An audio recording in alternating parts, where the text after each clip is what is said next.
Si je vous fais cette vidéo, c'est pour vous parler de mes dernières lectures. À la base, je devais faire un vlog, mais entre le boulot et les fortes chaleurs, parce que là vous allez voir vous cette vidéo en décalé, mais moi au moment où je tourne, on est fin mai, vous savez ce qui s'est passé.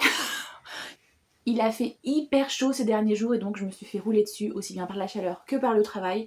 Donc j'ai filmé quelques clips par-ci par-ça que je vais vous mettre dans cette vidéo, mais voilà, ça va pas être un long vlog où je vais vous parler de temps en temps au fil des jours. Je vais vous parler le même jour, mais je vais vous présenter à peu près toutes les lectures dans l'ordre chronologique que je les ai lues. On commence la vidéo du coup par l'ancienne lecture que j'ai, enfin la plus ancienne lecture que j'ai lue, donc c'est Deep End de Ali Hazelwood, le petit dernier qu'elle a sorti évidemment. Je me suis empressée de l'acheter au moment de sa sortie et je l'ai lu le mois juste après, parce que je ne pouvais pas ne pas lire de Ali Hazelwood, surtout qu'à ce moment-là j'étais en train de tomber dans une panne et je me suis dit bon, il me faut quelque chose qui va me motiver, qui va me sortir de cette panne de lecture, et évidemment qu'Ali Hazelwood est la reine pour ça, mais là je suis très triste parce que du coup je n'ai plus aucun titre d'elle à lire avant août, puisqu'elle va sortir Mate. Mais du coup là j'ai rien dans ma palle de elle. C'est grave Maxime. Donc pour ceux qui ne savent pas, on est sur Ali Hazelwood sur des romances très smutty. Et là en l'occurrence on est sur une romance que beaucoup on dit un petit peu particulière, mais qu'en fait ne l'est pas du tout puisque c'est juste un kick entre eux. On est sur du coup des sportifs. Ce qui change un petit peu aussi, puisque d'habitude avec elle, on est beaucoup plus sur des scientifiques, mais évidemment, elle n'a pas pu s'empêcher de mettre une pointe de science, puisque en plus d'être des sportifs, ce sont tous les deux intellectuels qui sont dans la... comment ça s'appelle ? La bioscience, là, je sais plus trop ce que c'est, mais bref, ils sont tous les deux aussi intellectuels que sportifs. Lui, du coup, il est nageur professionnel, il est même champion olympique, et elle, même s'il est à l'université, et elle, du coup, elle est dans les concours aussi, mais elle n'est pas à son niveau, elle n'est pas championne olympique, mais elle, du coup, c'est une plongeuse. Ils sont tous les deux, du coup vous l'avez compris, sportifs de haut niveau. Et lui, il est suédois, blond, grand, beau gosse, hyper bien musclé et tout. Et il sort avec une autre nageuse, une des amies de celle-ci, mais très clairement, visiblement, de ce que lui dit son amie Pénélope, ça ne se passe pas si bien que ça, parce qu'au niveau sexuel, ils n'ont pas du tout les mêmes attentes, l'un ni l'autre. Elle est très sexe vanille, alors que lui, il aime le BDSM. Donc il ne la force à rien, mais elle sent bien que son petit ami, il n'est pas heureux, il n'est pas épanoui sexuellement avec elle, jusqu'à ce que Scarlett, du coup son amie plongeuse elle aussi, lui dit ah moi aussi j'aime bien le BDSM, et donc du coup Pénélope va quitter son mec, et en quittant son mec, elle va lui dire bah écoutez, tous les deux, vu que vous aimez tous les deux bien le BDSM, que lui il est un dominant et que toi t'es plutôt une soumise, mettez-vous ensemble, comme ça vous serez heureux. Évidemment, au début, ce n'est pas du tout dans leur objectif, sauf que petit à petit, on va avoir justement plein de coïncidences qui vont faire que, bel et bien si, ils vont essayer ensemble et ils vont se rendre compte que, oui, ils sont faits pour coucher ensemble, et petit à petit, apprendre à se découvrir, et une romance va se développer autour de ça. Je vous avoue que le kick BDSM, c'est pas du tout mon truc. Il y a des petits moments où j'étais un peu en mode c'est un peu cringe, mais d'un autre côté, on n'a pas cette vision justement du BDSM hyper gore, hyper dégueulasse, non. On a un partenaire qui certes au niveau sexuel est dominant en tout cas, mais on a ce côté aussi très protecteur envers elle que j'ai beaucoup aimé, mais pas protecteur dans le sens où il est toujours là pour elle, pour répondre à ses besoins. Je lui explique, en fait il anticipe ce qu'elle a besoin. À un moment justement, ils vont aller chez lui et tout, ils viennent juste d'arriver, et là il va découper une pomme, il va la couper en quartiers et il va lui donner pour qu'elle la mange, parce que il sait que du coup elle a fini ses cours assez tard et que du coup elle risque d'avoir faim. Vous voyez qu'il y a des petites attentions comme ça qu'il lui prête, et même elle, au moment où elle prend les pommes et qu'elle commence à manger, elle se rend compte qu'elle a faim au moment où elle les mange. Donc il y a des petits moments comme ça, plein de petits moments comme ça où justement Lucas, il a ce côté dominant, ce côté graou-graou, mais il a aussi ce côté hyper green flag, qui justement, il ne lui impose rien, il est toujours en train de lui demander consentement et tout. J'adore ça. Franchement, plus je vieillis, et plus c'est mon truc. Là les gars, moi quand il y a du consentement, je suis en mode allez, c'est bon, c'est pour moi. C'est oui. Enfin voilà, j'ai kiffé. Et donc du coup j'ai adoré, franchement, moi je dis oui, 50 nuances degrés à côté, c'était nul. Lisez plutôt ça, Ali Hazelwood, c'est toujours une valeur sûre. J'ai kiffé. En plus, regardez-moi cet écrin, comment il est magnifique. On ne peut que adorer, franchement. C'était pas beau, c'était pas de toute beauté.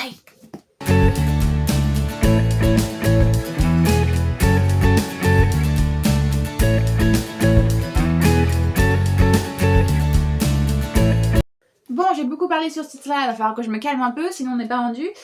J'ai lu La servante de l'empereur. On est sur une jeune femme qui devait se marier avec l'empereur, sauf que l'empereur a 5 ans et elle en a une vingtaine d'années. Donc elle sort de la compétition. Elle ne préfère pas, même si c'est la seule fille de son clan à pouvoir se marier. Elle décide de plutôt devenir la gouvernante de l'empereur. Et à la place, on a du coup le régent, qui est le demi-frère de l'empereur, qui est le même âge qu'elle, qui va se dire que potentiellement elle l'intéresse. Et donc là, pour le moment, ils sont officieusement fiancés, mais on va voir comment ça va se passer vers la suite. On est sur une romance avec un petit peu intrigue politique et tout ça. Là, les intrigues se sont un petit peu accentuées justement parce que on a pas mal de choses qui vont faire dans le précédent. On a justement Linfa, pardon. Linfa qui a été victime comment ça s'appelle, d'un attentat et on se demande si c'est elle en tant que personne, si c'est elle pour son clan ou si c'est parce que justement elle est officieusement fiancée au régent et que du coup il y a des intrigues politiques et tout ça. Donc là on dénoue le pourquoi du comment et c'est chouette et on voit justement la relation avancer entre elle et le régent, donc j'adore.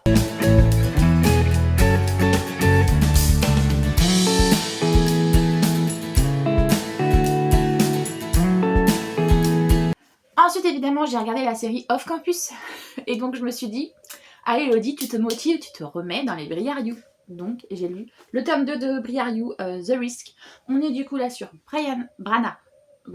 Brenna, c'est ça, Brenna, la fille du coach de l'équipe de hockey, avec Jake Connelly, qui lui est le capitaine de l'équipe de Harvard. Donc c'est l'ennemi numéro 1, forcément.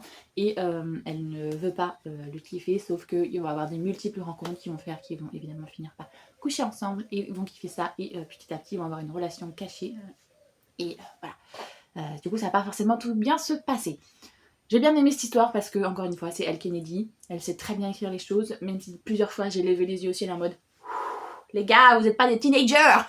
Avancez, avancez, vous êtes majeurs et vaccinés, normalement, vous devriez être un minimum responsable. Mais voilà. Sinon, j'ai bien aimé, j'ai kiffé, je l'ai dévoré, je crois bien en même pas 48 heures. Voilà, c'était plié, c'était emballé, c'est pesé. Du coup, j'ai très hâte de lire la suite parce qu'en plus, dans le tome 3, on part sur Hunter Davenport.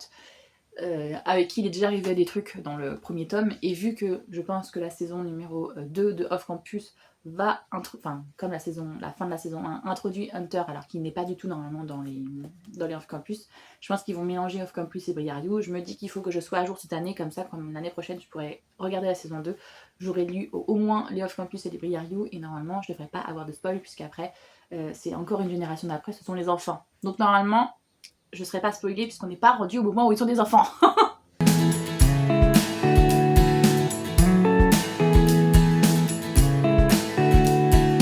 J'ai reçu au service presse au boulot La honte change de camp donc c'était le tome 3 de Reversante.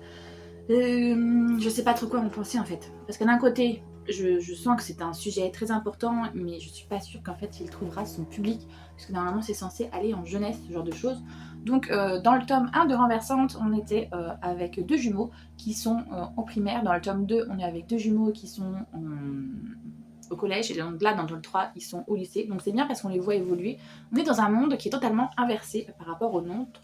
Ce ne sont pas ce n'est pas un patriarcat, c'est un matriarcat. Et justement, tout est pour les femmes. Aussi bien la langue, le féminin l'emporte sur le féminin, que toutes les grosses têtes du monde sont des femmes.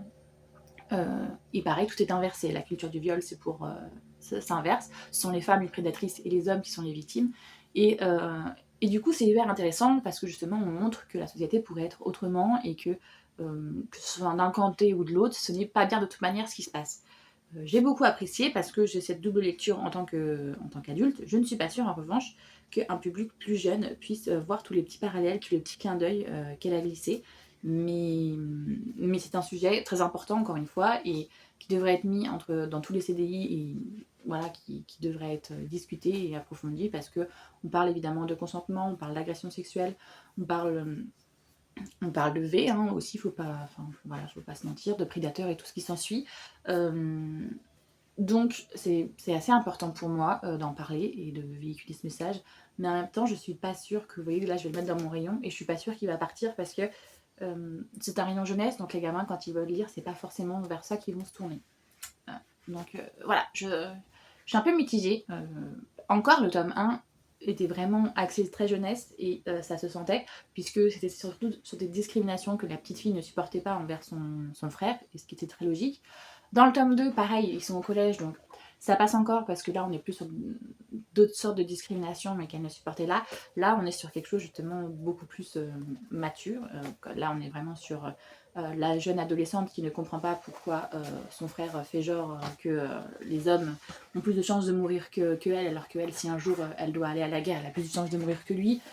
Pourquoi ils n'arrêtent pas de prétendre qu'ils sont toujours agressés sexuellement alors qu'en fait c'est pas la vérité. Enfin bref, vous voyez, il y a plein de petits trucs comme ça où justement les deux jumeaux à chaque fois sont en conflit parce qu'ils ne voient pas le prisme de la société de la même manière. Et à chaque fois justement le frère et le père ouvrent les yeux à la gamine sur la réalité de leur vécu. Donc j'aime bien, mais j'aurais un peu de mal à le conseiller.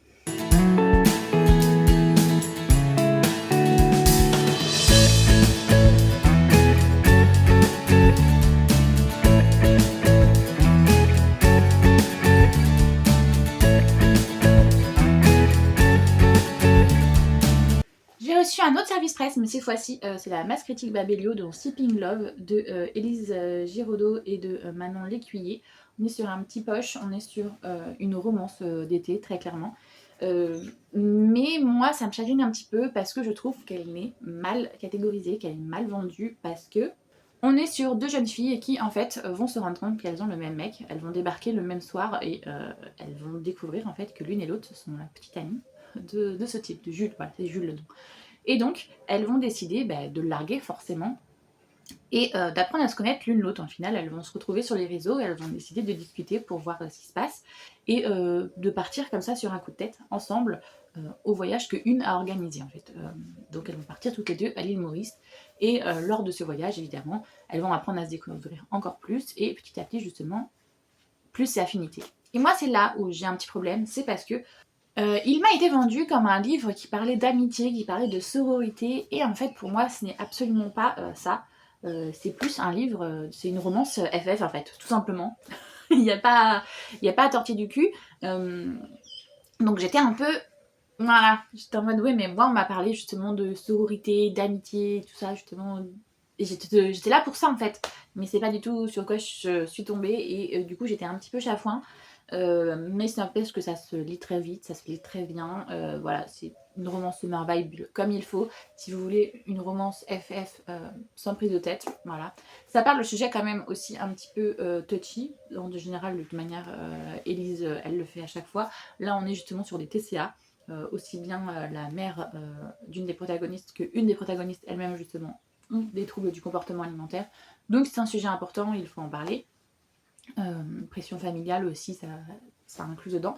Mais voilà, j'ai pas été transportée, vous voyez, c'est pas un livre d'ailleurs que je compte garder parce que j'ai passé un bon moment, je l'ai dévoré d'une traite, mais voilà, j'ai pas été importée plus que ça et en fait j'étais aussi un petit peu déçue parce que c'était pas ça que je voulais dans le bouquin, mais c'est pas grave, des choses qui arrivent. J'ai aussi lu du coup L'Atelier des sorciers, le tome 15, et oui, on y est.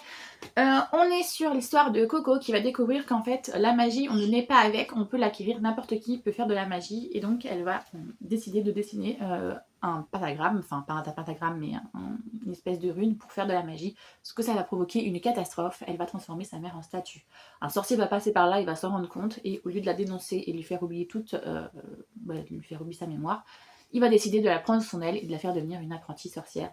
Et donc on va rentrer dans ce monde où on peut apprendre à devenir sorcier et voilà comment la magie est d'un côté, mais de l'autre côté les humains ont la médecine et on ne mélange pas les deux puisque il y a tout un univers politique très bien construit et que j'ai adoré.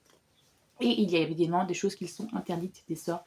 Par exemple, il n'existe pas des sorts pour devenir immortel ou des choses comme ça, ou pour remonter le temps. C'est des choses qui sont interdites, mais il existe évidemment des sorciers avec, je sais plus c'est quoi, les chapeaux tout grands là, qui font évidemment des sorts interdits et ils vont essayer de petit à petit amener Coco de leur côté. Voilà. Dans ce tome-là, on est sur la fin de la bataille et je ne sais pas grand-chose à vous dire, sinon que ça va spoiler un petit peu. Donc je suis contente de comment tournent les événements, mais voilà, j'attends un petit peu la suite pour voir justement, parce que là on est sur une fin d'une bataille, donc il y a eu plein d'actions, plein de ceci, plein de cela, des petites intrigues et des petits complots aussi qui sont résolus, mais maintenant on va voir vers où ça va vers la suite, parce que on est curieuse de savoir qu'est-ce qui va en être de Coco, quelle décision elle va prendre, vers quel chemin elle va plutôt aller, même si pour le moment elle reste du côté de la lumière. Voilà, hâte de lire la suite.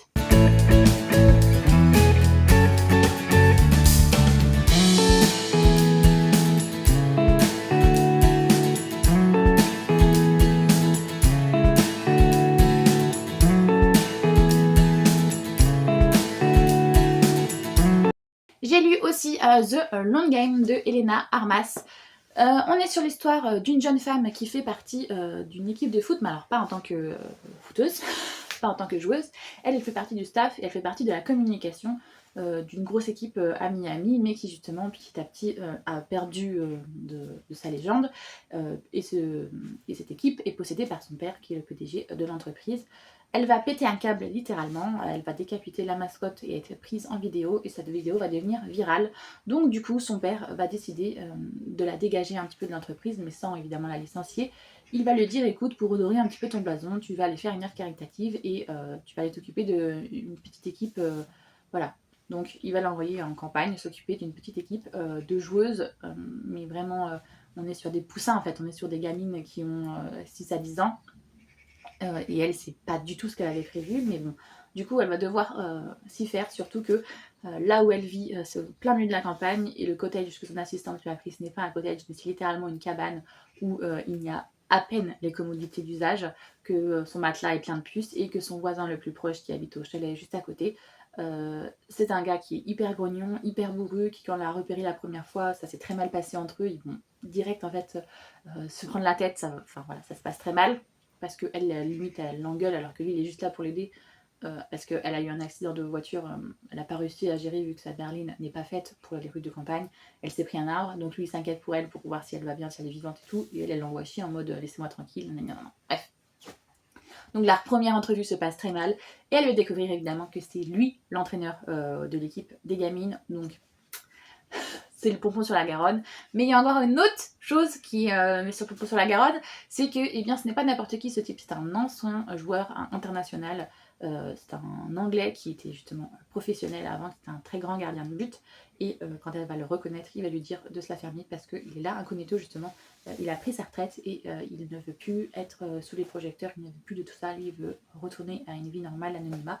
Et donc elle va lui faire du chantage en mode ok, je ne divulgue pas son secret, mais tu m'aides à faire en sorte que cette équipe aille plus haut que là actuellement. C'est juste une équipe de gamines qui jouent. Il y en a une d'ailleurs, elles ont même pas des tenues adéquates. Il y en a une qui est là en tutu en train de jouer. Enfin, c'est du grand n'importe quoi. On est sur un small town hyper chou, hyper kiki. Les deux au début, franchement, ils m'ont saoulé là, à s'envoyer des pics, à se machiner. Mais dès que la relation commence vraiment, après, ils sont trop kiki, j'adore. Et voilà quoi. J'ai bien aimé, j'ai kiffé. Alors au niveau des Helena Armas, j'ai l'impression que plus ça va et moins ça va.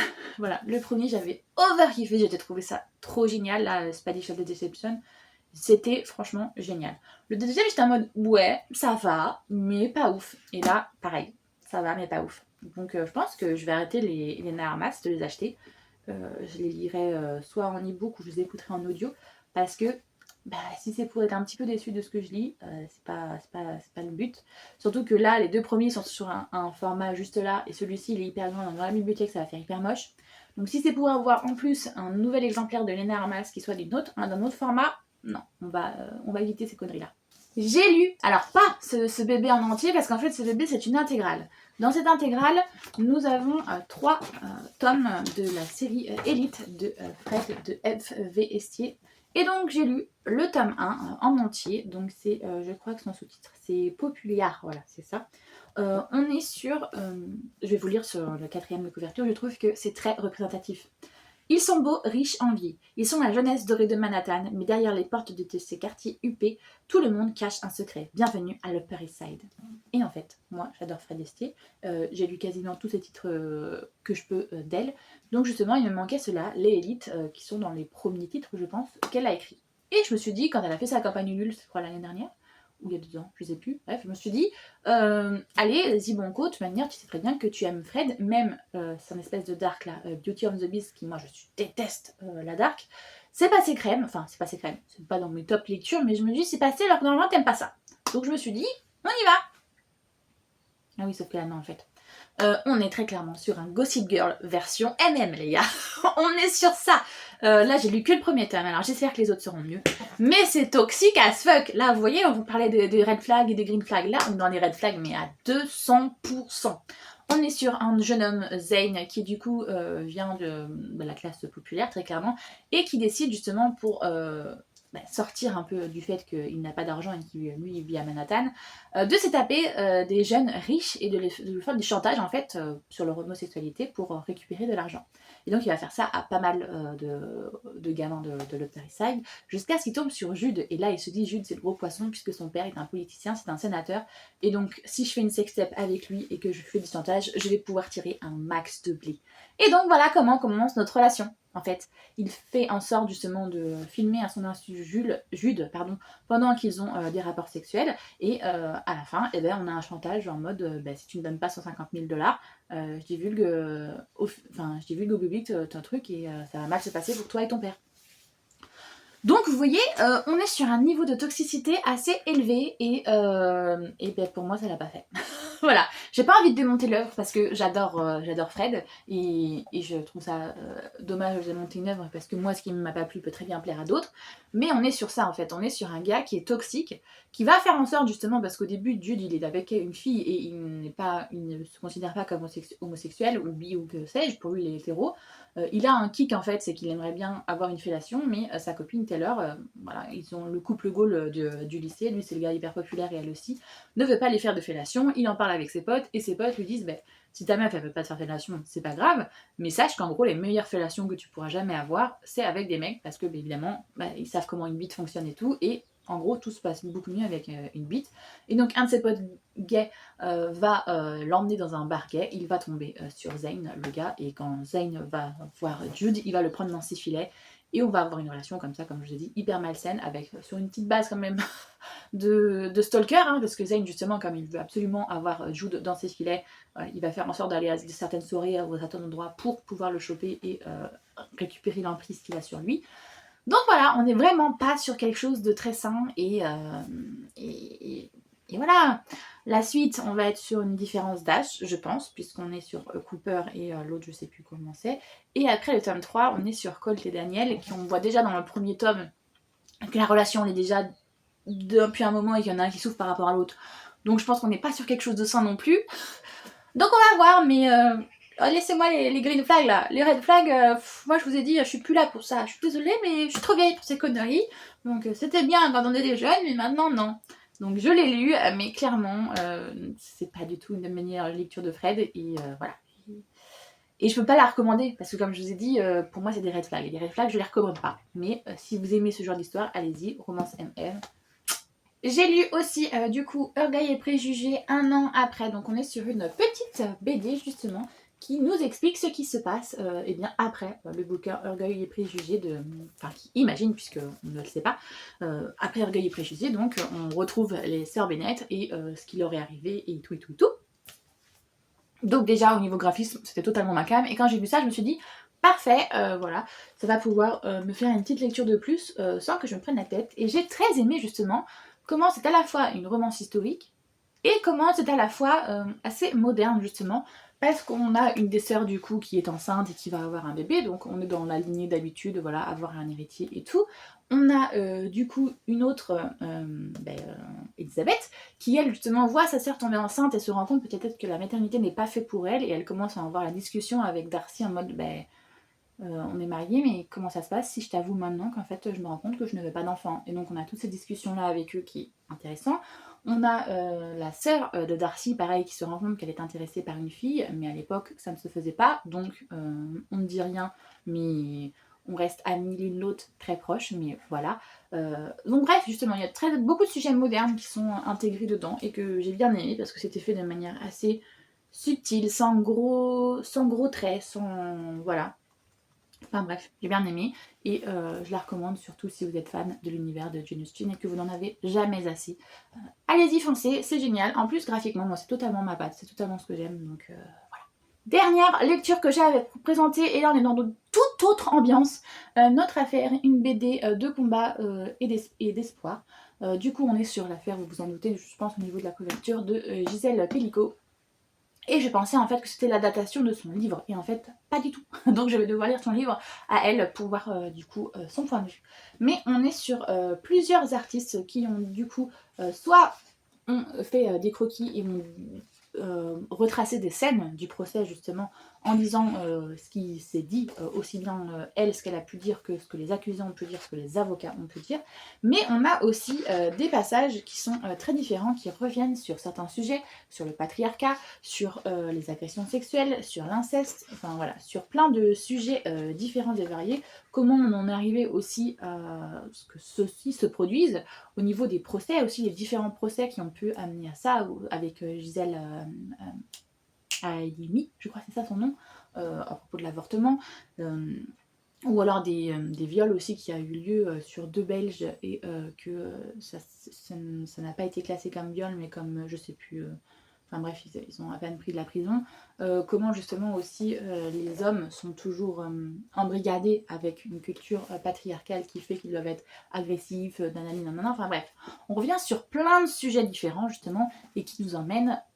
On alterne en fait à chaque fois entre des passages du procès et à chaque fois des explications du pourquoi on en est arrivé à là ou comment on en est arrivé à là. Enfin bref, c'est intéressant, j'ai bien aimé, mais c'était pas ce à quoi je voulais que je m'attendais, parce que je m'attendais justement à ce qu'on nous trace seulement au procès. C'était très intéressant parce que justement, ça englobait plein de notions différentes et ça approfondissait plein de choses. Et moi j'ai bien aimé. Mes passages préférés, évidemment, ce sont les passages du procès où on nous explique ce qui est dit et oh, il y a encore en 2024, il y a des choses qui ont été dites qui sont navantes, et justement, on revient sur d'anciens procès où des phrases ont été dites et qui font des parallèles avec des phrases qui ont été dites lors de ce procès-là et qui sont inadmissibles.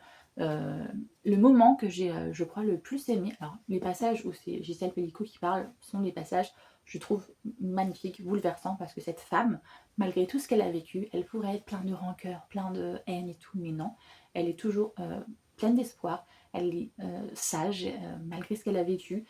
Enfin, moi, franchement, je respecte, quoi. Je l'admire énormément, cette femme, parce que elle n'est pas dans la haine, elle n'est pas dans l'agressivité ou quoi que ce soit, non. Elle est là et elle demande justice pour elle et pour toutes les femmes, tout simplement. Bah, moi, je me suis pris une claque de sagesse, je vais pas vous mentir. Mais au-delà de justement ces passages à elle, le passage qui moi m'a le plus marqué, c'est le passage avec l'avocate de Dominique Pellicot, du coup son mari. Parce qu'à aucun moment, alors justement on a plein de discours de tous les accusés, parce que je sais plus combien ils sont, 50 ou 70 là, on a plein d'accusés justement qui nient les faits, ou alors qui minimisent ce qu'ils ont fait, ou qui sont là en mode je me suis fait piéger, nanani nanana. Le seul qui ne nie pas ce qu'il a fait et qui ne minimise pas ce qu'il a fait, c'est Dominique, c'est son mari, donc déjà c'est un bon point, même si c'est un type horrible. Il assume ce qu'il a fait, et son avocate aussi. Au moment du plaidoyer, quand elle est censée le défendre, elle le dit bien. Elle se retourne d'ailleurs vers Gisèle Pellicot, elle lui dit « Madame, j'ai énormément de respect pour vous et je respecte tout ce que vous avez vécu, nanani nanana ». À aucun moment, elle ne dénigre Gisèle, et je trouve ça magnifique. Parce que les autres avocats, c'est tout l'inverse en fait qui s'est produit. C'est qu'ils ont dit qu'elle était consentante, que si elle était sa femme, en fait, en gros, le mari avait dit oui, donc c'était ok. Ah non, c'est pas parce que Marie dit que c'est ok que pour elle c'est ok, que c'était qu'un jeu, que c'est un délire entre époux et épouse, qu'elle le savait, qu'elle était complice, enfin bref, ils l'ont mais lynché, mais enfin pas lynché, mais ils ont dit des trucs ignobles sur elle, alors que on a toutes les vidéos à la preuve pour montrer que c'est faux en fait, qu'elle était inconsciente, qu'elle était droguée, donc elle ne savait absolument rien de ce qui se passait. Mais non, toujours à mettre la faute sur la victime au lieu que les accusés reconnaissent que c'est eux qui ont un problème. Pareil, les familles des accusés qui viennent et qui disent c'est pas possible, c'est un bon père donc il peut pas avoir fait ça. Mais c'est pas parce que t'es un bon père que tu n'es pas un agresseur sexuel en fait, ça n'a absolument aucun rapport.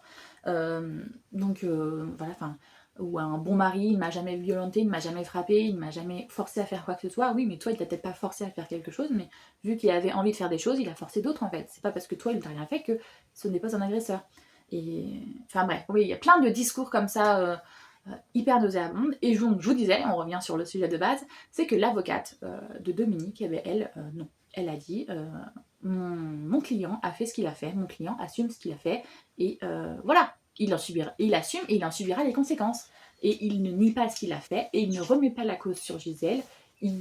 Enfin, voilà, Et ça m'a fait du bien au cœur quand même. Je ne veux pas vous mentir que pour une fois, d'ailleurs c'est un peu navrant que sur les 50, il n'y en a qu'une, justement, une avocate qui a assumé et qui a été jusqu'au bout en disant bon ben mon client a fait de la merde, jugez-le pour ce qu'il est, voilà, très clairement, c'est un homme, comme tout le monde, il a des failles, lui il a fait une connerie, et ben il assume la connerie. Et j'ai trouvé ça navrant justement, qu'il n'y en ait qu'une sur 50 qui plaide la cas de son accusé, de son client, mais sans salir la victime et sans nier ce qu'il a fait. Je trouvais ça aussi admiratif que navrant, parce qu'elle l'a fait, donc c'est bien, mais qu'il n'y en ait qu'une qui l'ait fait sur tous les accusés. Voilà. Je me dis que la société, voilà, on est encore loin du progrès, et qu'il y a encore pas mal de choses à faire, parce que quand on voit cette affaire qui arrive en 2024 et qu'on nous dit que les féministes arrêtez de vous battre, enfin franchement vous avez les mêmes droits, vous êtes égales aux hommes, même maintenant on nous dit que en gros la femme piétine l'homme et les hommes ne sont plus des vrais hommes parce que nanani nanana. Non, arrêtez, quand il y a encore ce genre d'affaires qui existent, ça veut bien dire qu'il y a un problème les gars, et c'est qu'il y en avait qu'une affaire, bon ça irait, mais maintenant c'est tout le temps. C'est tout le temps qu'on voit justement que les femmes réussissent à sortir un petit peu de l'ombre et à dire oui, je me suis fait agresser par mon mari, par mon frère, par mon père, par mon oncle, par mon grand-père, par mon ex. Enfin bref, c'est tout le temps que maintenant on ouvre justement, on met un petit peu le focus en disant c'est pas nouveau les gars en fait, c'est que maintenant on ose le dire. Et voilà. Et le féminisme a encore de beaux jours devant lui parce que vu comment ce genre d'affaires est traité encore à l'heure actuelle, et il y en a encore, hein, j'ai bien vu sous des commentaires sur Instagram et tout, quand elle était au salon du livre, qui sont encore là, ah bah dis donc, pour une victime, elle se fait pas mal de fric, parce qu'elle a sorti un livre du coup, voilà. C'est pas parce qu'elle est victime qu'elle doit se taire et qu'elle doit ne pas, justement, porter sa parole, et si cette femme qui a été abusée pendant 10 ans peut ressortir avec un petit pactole de fric, ça ne regarde que elle en fait. Ben, je sais pas moi, mais quand des artistes, justement, il leur arrive des trucs, des accidents de voiture, des ruptures, des deuils et tout ça, ils font des musiques, ils font des films sur ce sujet-là, et ça ne vous dérange pas qu'en gros, qu'ils capitalisent sur une souffrance qu'ils ont vécue. Alors pourquoi elle, qui a été victime pendant plus de 10 ans de son mari, ça vous dérange qu'elle médiatise l'affaire, qu'elle ose dire les termes, et qu'elle ose eh bien justement vouloir gagner de l'argent sur sa souffrance, puisque ben, ça ne regarde qu'elle. Enfin bref, moi ça... Bon, vous avez bien compris sur ce sujet, je suis intransigeante, je suis une féministe dans l'âme, voilà. Donc non, pour moi, il n'y a pas de sujet en fait, ça devrait être... ça devrait pas exister, mais malheureusement ça existe encore, et la preuve qu'il faut encore toujours se battre pour nos droits. Parce que visiblement, tout le monde n'est pas au courant que quand une femme est endormie, c'est non, que quand une femme dit non, c'est non, on n'endort pas les gens, on ne les castre pas chimiquement non plus, enfin, non, c'est pas castrer, on ne les soumet pas chimiquement pour pouvoir abuser de ces personnes-là. Visiblement, le consentement et tout ce qui s'ensuit, MeToo a encore de beaux jours devant lui, visiblement. J'espère que cette vidéo vous a plu. Si vous avez aimé la vidéo, n'hésitez pas à liker, ça aide énormément pour le référencement, vous vous en doutez. Au bout de mes lectures, vous pouvez mettre des petits emojis de femmes ou alors des petits cœurs de couleur. Qu'est-ce qu'on a là? On a du bleu, du vert, du violet. Évidemment, si vous voulez me soutenir aussi, je suis autrice de romance et de romantaisie. Donc je vais vous mettre par là les petites couvertures de mes romans. Et de toute manière, si vous souhaitez me soutenir, n'hésitez pas. Il y a les liens en barre d'informations, surtout que j'ai une sortie ce mois-ci. Tadam!